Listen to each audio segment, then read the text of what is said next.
платформаны мен теледидардан көрдім. Ең бірінші шырағай платформасы шыққан кезінде да.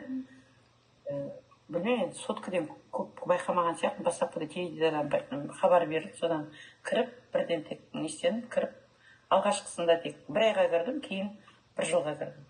Енді оны қарап отырсаңыздар, жаңағы түрлі функциялар өте көп, қолжетімді, маған ұнайды.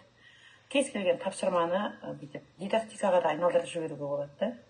Қарап отырсаңдар, иллюстрацияға да айналдырып жіберуге болады. Адамды сөйлетіп жіберуге болады, тұрып тұрған адам сөйлетіп жібересің. Неше түрлі функциялар бар енді. Оған кішкене терпение керек, қарап үйреніп алу үшін. Жалпы жұмысты жеңілдетеді. Мұғалімнің жұмысының жедел жүруіне, жылдам дамуына көмектеседі. Баяғыдай тақтаға шығарып, бір баладан сабақтың мазмұнын сұрап жіберу баланы қынжылтады қазір. Ал мына тапсырмалар арқылы бала әйтеуір көзбен көру арқылы есінде көбірек сақтайды. Менің түсінгенімді. Сосын бала ол есінде тұрады, көз алдында тұрады, осы картина болып. Соны үнемі бала есінде сақтап жүреді. Осы платформаларды жиі қолдану керек.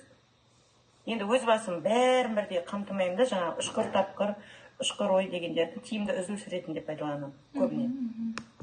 Переменде болады ғой, ұзақ переменде. Сол кезде қолданамын да. Бір ойын есебінде. Балалар мынаны үйреніп алған, қазір паролін жаттап алған ғой. Интерактивный тақтада парольді жаттап алған олар кіріп, ішіне кіреді, жаңағы андай математика деген бөлімге кіріп кетеді. Математика андай бұлттар жүреді ғой бүйтіп.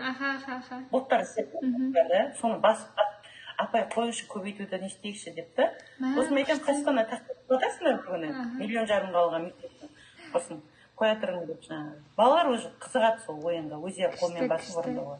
Керемет.